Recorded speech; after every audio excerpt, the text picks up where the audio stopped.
In the last hour, it's been confirmed that Yevgeny Prigozhin, head of the Wagner Group, was on board the private jet that crashed near Moscow. This is still very much an evolving situation, one that the UK government has said that it is monitoring. In the US, President Biden has said there's not much that happens in Russia that Putin's not behind.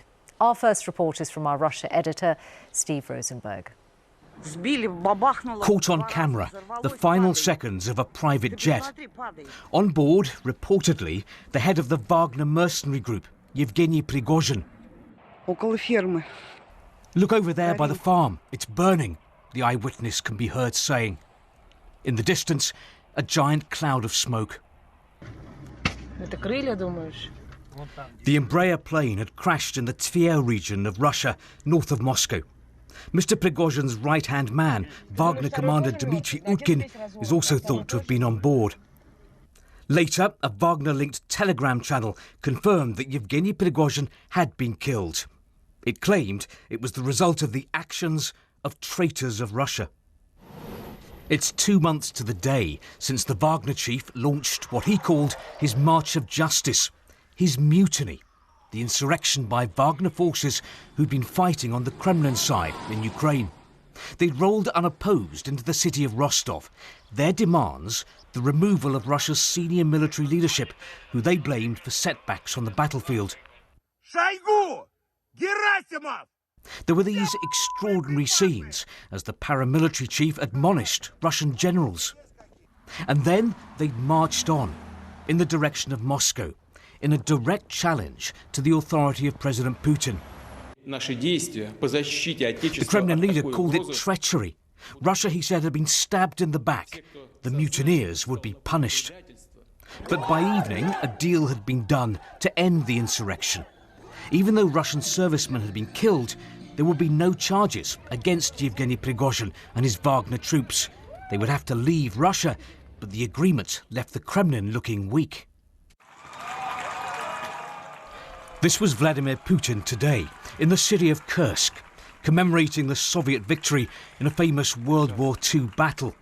There's been no comment yet from the president on the plane crash. On the streets of Moscow tonight, there was a mixed reaction. I couldn't care less, he says. This was to be expected, says Dmitry. Some of the things Prigozhin did, or didn't do, needed to be punished. He had lots of enemies.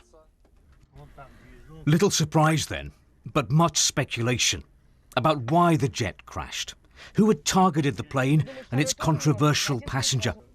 Was this an act of revenge against the man who had dared to humiliate those in power in Russia? Steve Rosenberg, BBC News. Let's take you back a bit now and look at how Yevgeny Prigozhin rose to such influence in Russia and to lead a mercenary group with a presence in many different countries. Our analysis editor, Ros Atkins, is here with more on his story. Ros? Michelle, thank you very much indeed. Well, we know that Yevgeny Prigozhin took an unorthodox route to a powerful position in Russia. In 1981, he was sent to prison for robbery and theft. And when released in 1990, he became a hot dog salesman in St. Petersburg. But by 1997, he was running a top restaurant and winning lucrative catering contracts. Those brought connections to the top. Prigozhin even served food to world leaders and to Putin himself. And Prigozhin's role was becoming about much more than food. In 2014, Russia annexed Crimea and launched an insurgency in eastern Ukraine. Prigozhin was involved. Of that time, he said, a group of patriots was born, which later acquired the name Wagner Battalion. And soon, the Wagner Group reached far beyond Ukraine. The FBI accused Prigozhin of interfering in the 2016 US election. In Syria, Wagner fighters supported pro-government forces. More recently, there are multiple reports of Wagner's military and commercial activity in Africa, with the EU accusing the group of committing torture and extrajudicial, summary or arbitrary executions and killings. And then came the war. When Putin wanted to give his invasion of Ukraine impetus, Prigozhin and his fighters were called in.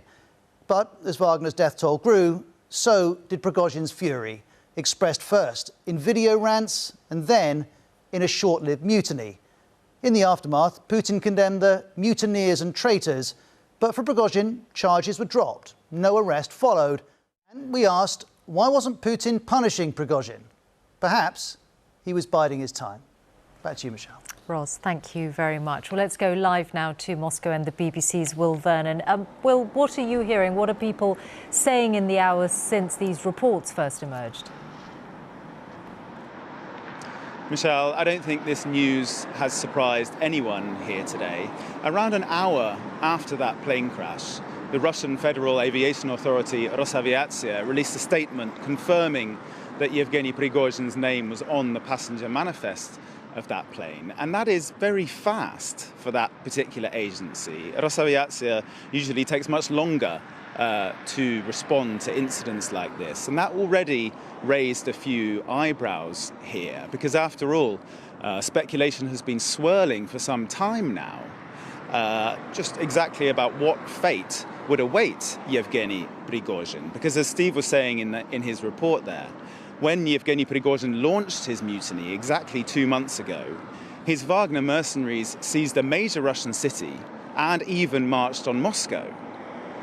You know, that was a major humiliation for the Kremlin, and Vladimir Putin is not the kind of man to forget that. So I think if Yevgeny Prigozhin was killed in that plane crash today, which seems likely, I think that will come as no shock whatsoever to most people here. In fact, I think most people will probably be surprised that it didn't happen sooner.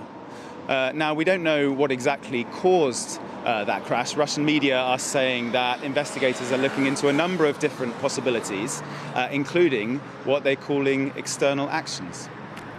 Will, thank you very much. That's Will Vernon live from Moscow. And there has been international reaction over the hours since these reports from Russia first emerged. The government here says it's monitoring the situation.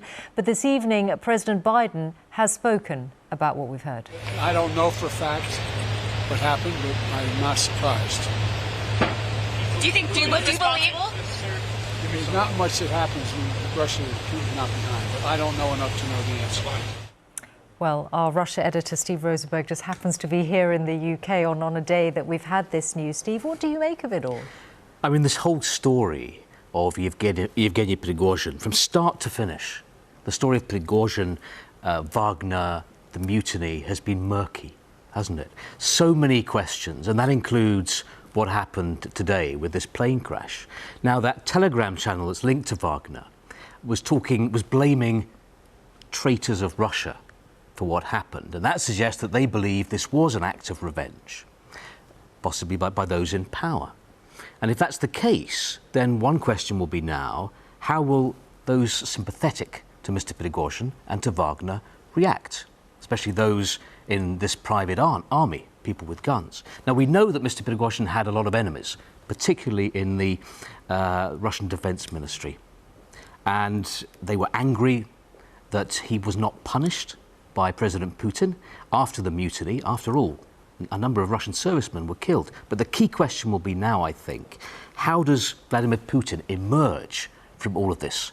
Stronger or weaker?